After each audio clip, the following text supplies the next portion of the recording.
আজকে যে বিষয়টা পড়বো সেটা হচ্ছে ইন্টারমিডিয়েট জীববিজ্ঞান বইয়ের জীববিজ্ঞান প্রথম পত্র বইয়ের প্রথম অধ্যায়ের কোষতত্ত্ব বিষয়টি।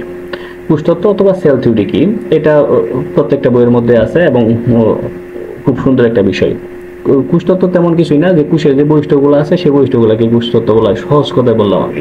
এখন দেখো আমরা কোষতত্ত্ব বিষয়টা কই থেকে আসছে, কিভাবে আসছে।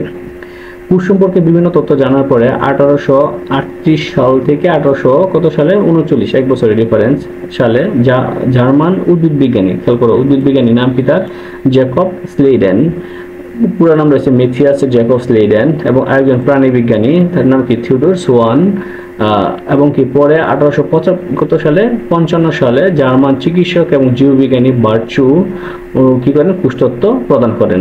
তাহলে বিষয়টা একটু খেয়াল করে দেখো যে প্রথম দিচ্ছে একজন উদ্ভিদ বিজ্ঞানী, পরে একজন প্রাণী বিজ্ঞানী, পরে একজন চিকিৎসক বা জীববিজ্ঞানী, এই সবার কম্বিনেশনের মাধ্যমে কি দেওয়া হয়েছে, কোষতত্ত্ব দেওয়া হয়েছে।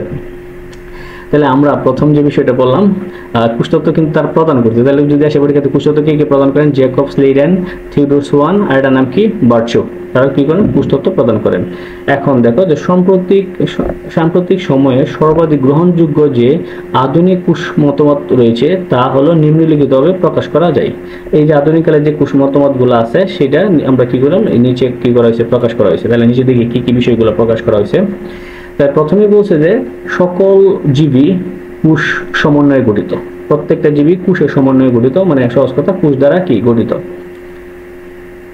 জীবের সকল প্রকার বিপাকীয় কর্মকাণ্ড কোষের ভিতরে কি হয়, সংগৃহীত হয়। যত বিপাকীয় কর্মকাণ্ড আছে আমাদের সবগুলোকে কোষের ভিতরে সংগৃহীত হয়, যেমন রেচন, শ্বসন, বিভিন্ন ধরনের আরো বিভিন্ন বিপাকীয় কাজ আছে, সবগুলো কোষের ভিতরে সংগৃহীত হয়।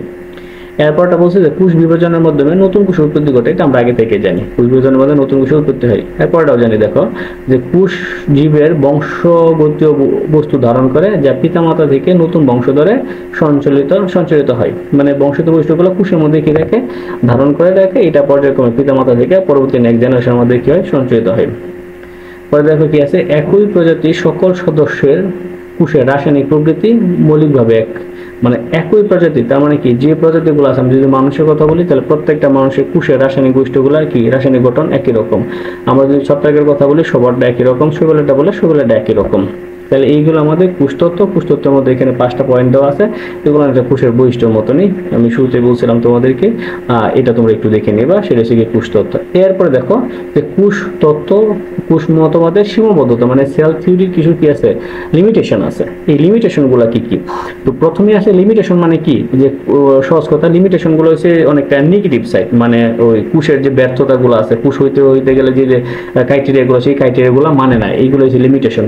প্রথম দেখো যে ভাইরাস, বিরিয়ন, প্রিয়ন্স, এদের কি কোষীয় গঠন নেই। কোষীয় গঠন নেই মানে কি, এরা অকোষীয়। আমরা আগে থেকে জানি যে ভাইরাস অকোষীয়, ভাইরাসের মধ্যে কি নাই, কোনো কোষ নেই, শুধু নিউক্লিক অ্যাসিড থাকে, তাই না। প্রোটিনের কি থাকে, নিউক্লিক অ্যাসিড থাকে, ভাইরাসের মধ্যে কি নাই, কোনো কোষীয় গঠন নাই। যেমন ভাইরাসের মধ্যে থাকবে কি, নিউক্লিক অ্যাসিড বলতে হয় আরএনএ থাকবে, নয় ডিএনএ থাকবে, আর কি থাকবে, প্রোটিন থাকবে। যোজক কলায় অনেকগুলো অকোষীয় ভিত্তি পদার্থ বা ম্যাট্রিক্স থাকে। এই যে যোজক কলা যে আমরা পড়েছিলাম মাধ্যমিকে, এই যোজক কলার ভিতরে যে ম্যাট্রিক্সটা থাকে এটা কিন্তু অনেকটা কি অকোষীয়, মানে এটা কি কোষের কোনো বৈশিষ্ট্যের মধ্যে পড়ে না। আচ্ছা, এরপর আছে ব্যাকটেরিয়া বা আর্কিওব্যাকটেরিয়া, সুগঠিত নিউক্লিয়াস নেই। এখানে ব্যাকটেরিয়া বিষয়টা তোমরা আগে থেকে জানি, ব্যাকটেরিয়া আদিকোষী, যেহেতু আদিকোষী সেই হিসেবে আমাদের ব্যাকটেরিয়ার মধ্যে সুগঠিত নিউক্লিয়াস থাকার কোনো প্রশ্ন আসে না। এবং আর্কিওব্যাকটেরিয়া হচ্ছে কি অনেকটা, যে আমাদের যে কথা বলছিলাম নষ্ট, ঠিক আছে, বা ব্লুগিন এলগি, এদের মধ্যে কিনা সুগঠিত নিউক্লিয়াস নাই। যেহেতু সুগঠিত নিউক্লিয়াস নাই তার মানে অনেকটা ব্যর্থতা, কি লেখা, বা একটা কোষ হইতে গেলে তার কি নিউক্লিয়াস থাকতে হবে, সুগঠিত নিউক্লিয়াস থাকতে হবে। এরপরে দেখো যে সিবনল কি আছে, সিবনল বা লোহিত রক্তকণিকায় কোনো নিউক্লিয়াস থাকে না। তাহলে নিউক্লিয়াস না থাকলে কোষ হয় কেমনে, কিন্তু এই কোষটার মধ্যে স্পেশাল বৈশিষ্ট্য হচ্ছে কি থাকবে না, কোনো নিউক্লিয়াস থাকবে না। এইগুলো হচ্ছে কোষের সীমাবদ্ধতা, থাকলে কিন্তু সীমাবদ্ধতা হইতো না। কিছু শৈবাল, একটা শৈবালের নাম দিচ্ছে দেখো এখানে, বাউচারিয়া, ঠিক আছে, এই বাউচারিয়া শৈবালটা আসবে। এরপরে আছে আমাদের ছত্রাক, রাইজোপাস, এবং কি আছে মিউকর, এবং কি সিলিয়ারদের গঠন সিনোসাইটিক মানে কি, সিনোসাইটিক হচ্ছে কি, যে কোষের মধ্যে অনেকগুলো নিউক্লিয়াস আছে সেটাকে সিনোসাইটিক বলা হয়। মানে সহজ কথা দেখো, মানে বহু নিউক্লিয়াস যুক্ত কোষ, এদের সাইটোপ্লাজমে বহু সংখ্যক কি আছে, মুক্ত নিউক্লিয়াস থাকে। তার মানে কি একটা কোষের মধ্যে একটা নিউক্লিয়াস থাকার কথা, কিন্তু এইখানে বিষয়টা দেখলাম কি আমরা, এদের ভিতরে কি থাকে, একাধিক নিউক্লিয়াস থাকে, ঠিক আছে। আর একাধিক নিউক্লিয়াস থাকলে বিষয়টাকে বলে কি, সিনোসাইটিক। এইগুলো আমাদের কোষ মানে মতবাদের সীমাবদ্ধতা অথবা কি লিমিটেশন অফ সেল থিওরি। এরপরে আমরা পড়ব যে কোষের জীবনকালগুলো কি কি আছে। যে প্রতিটি কোষের একটি নির্দিষ্ট জীবনকাল বা লাইফ স্প্যান আছে। কোষের জীবনকাল নির্ভর করে পারিপার্শ্বিক কিসের অবস্থান, পরিবেশের উপর, মানে এনভায়রনমেন্টাল কন্ডিশনের উপর নির্ভর করে। আরেকটা আছে কি জেনেটিক নিয়ন্ত্রণ বা কি আছে জেনেটিক ঘড়ি, মানে ক্লক, এর উপর ডিপেন্ড করে। তাহলে মানে দুইটা জিনিসের উপর নির্ভর করে, একটা পারিপার্শ্বিক অবস্থার উপর নির্ভর করে তার জীবনকালটা, আর কি জেনেটিক ঘড়ির উপর। তো কিছু কিছু কোষের জীবনকাল কতরকম হইতে পারে সেটা এখানে একটু আলোচনা করেছে। যেমন ধর এখানে ব্যাকটেরিয়ার কথা বলছে, যে ব্যাকটেরিয়া আছে কি কোষের জীবনকাল কয়েক ঘন্টা, মানবদেহে কোষের জীবনকাল 10 থেকে কয়দিন 12 দিন। অন্ত্রের আবরণী যেটা আছে আমাদের সেটা জীবনকাল কত 2 থেকে 4 দিন। এবং কি আরবিসি মানে রেড কি আছে ব্লাড সেল, মানে মৃত রক্তকণিকা যেটা আছে তার কত দিন, কয়েক মাস, মানে 120 দিন। এবং কিছু পেশি, কিছু কিছু কোষ আছে যেমন কি আছে পেশি কোষ বা স্নায়ু কোষ, এদের কি দেখে গড়ে মোটামুটি সারা জীবনকাল। তাহলে আমরা এখন বললাম যে কোষের জীবনকালটা বললাম যে মোটামুটি ভাবে আমাদের নির্দিষ্ট করা আছে, এবং এটা দুইটা বিষয়ের উপর নির্ভর করে। ব্যাকটেরিয়াটা বললো কয়েক ঘন্টা, মানবদেহটা বললো 10 থেকে 12 দিন, এবং অন্ত্রের আবরণীটা বললো 2 থেকে 4 দিন, আরবিসিটা 120 দিন, এবং পেশি কোষ এবং স্নায়ু কোষ এটা সারা জীবনকাল, মানে এদের কোনো চেঞ্জ হয় না, সারা জীবন একই রকম থাকে। এখন যাব আমরা কোষের আয়তনের মাধ্যমে। কোষের আয়তন, কোষের সুনির্দিষ্ট কোনো আয়তন নেই, অধিকাংশ কোষই আণুবীক্ষণিক। আণুবীক্ষণ মানে কি অনুবীক্ষণ, যত যা দেখতে হয়।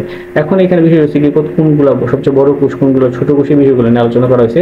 সবচেয়ে ছোট কোষের নাম কি, সেটা হচ্ছে মাইক্রোপ্লাজমা কি আছে এটা গ্যালিওসেপ্টিকাম। এটা হচ্ছে আমাদের সবচেয়ে ছোট কোষ। এই কোষের ব্যাস কত 0.1 মাইক্রোমিটার। আচ্ছা, এর অপর নাম হলো কি পিপিএলও, মানে ফ্লোরো নিউমেরিক লাইক অর্গানিজম, সংক্ষেপে বলা হয় এটাকে। ঠিক আছে, তাহলে আমরা বললাম যে ছোট কোষের নাম পাইলাম মাইক্রোপ্লাজমা, ঠিক আছে, গ্যালিওসেপ্টিকাম। এরপরে দেখো সবচেয়ে বড় কোষের নাম কি। সবচেয়ে বড় কোষের নাম আমরা পড়ছি আগে প্রথম লেকচারের মধ্যে, আমি বলছিলাম যে বড় কোষের নাম হচ্ছে কি উটপাখিডিন। 17 সেন্টিমিটার থেকে কত 12.5 সেন্টিমিটার পর্যন্ত। এরপরে যদি যাও এককোষী সর্বাপেক্ষা বড় উদ্ভিদ কোষ, এবং আরেকটা আছে কি বহুকোষী উদ্ভিদ কোষ। এককোষী উদ্ভিদের নাম হচ্ছে কি, এটার নাম হচ্ছে কি এসিটা বুলারিয়া নামক শৈবালে। এসিটা বুলারিয়া নামক শৈবালের মধ্যে হচ্ছে কি এটা আমাদের এককোষী। আচ্ছা, বহুকোষী হচ্ছে কি রামি। ঠিক আছে, এই যে রামি যে উদ্ভিদটা আছে আমাদের, ঠিক আছে, এই রামি উদ্ভিদটা হচ্ছে কি আমাদের একটা কুন্তুমের গাছ। এটা হচ্ছে কি সবচেয়ে কি বড়। দেখো এখানে আয়তন দেওয়া আছে 55 সেন্টিমিটার, আর এটা কত আছেন আমাদের, এইটা শৈবালটা আছেন কত 5 থেকে 10 সেন্টিমিটার। আর এটা আমরা আগে থেকে জানি যে মানবদের সবচেয়ে বড় লম্বা কোষের নাম হচ্ছে কি মোটর নিউরন বা স্নায়ু কোষ। এটা কত 1.37 মিটার লম্বা, 1.37 মিটার লম্বা। স্পাইনাল কর্ডের গোড়া থেকে পায়ের বৃদ্ধাঙ্গুল পর্যন্ত বিস্তৃত। আর দেহ যে আমাদের কোষগুলো আছে, দেহ কোষের প্রায় আকার কত 10 মাইক্রোমিটার, এবং ওজন কত 1 ন্যানোগ্রাম। এইগুলো আমাদের আজকে টোটাল যে আলোচ্য বিষয়, সেই আলোচ্য বিষয়গুলো আমরা এইভাবে পর্যায়ক্রমে জীববিজ্ঞান বইটা ছোট ছোট ভিডিওর মাধ্যমে শেষ করবো, এবং প্রত্যেকটা ভিডিওটা তোমরা সুন্দর করে দেখবা, এবং দেখতে দেখবে ধীরে ধীরে অল্প অল্প করে তোমাদের বইটা শেষ হয়ে গেছে। একদিনে পড়তে বসলে দেখবো বইটা অনেক মানে কঠিন লাগতেছে, বা অল্প অল্প করে মানে পড়লে ধীরে ধীরে পর্যায়ক্রমে শেষ হয়ে যাবে। সামনে আমাদের অন্যান্য বিষয়গুলো আলোচনা করা হবে, কোষের প্রকারভেদ, সেগুলো তোমাদের দেখার আমন্ত্রণ জানিয়ে আজকে ভিডিও এখানে শেষ করছি।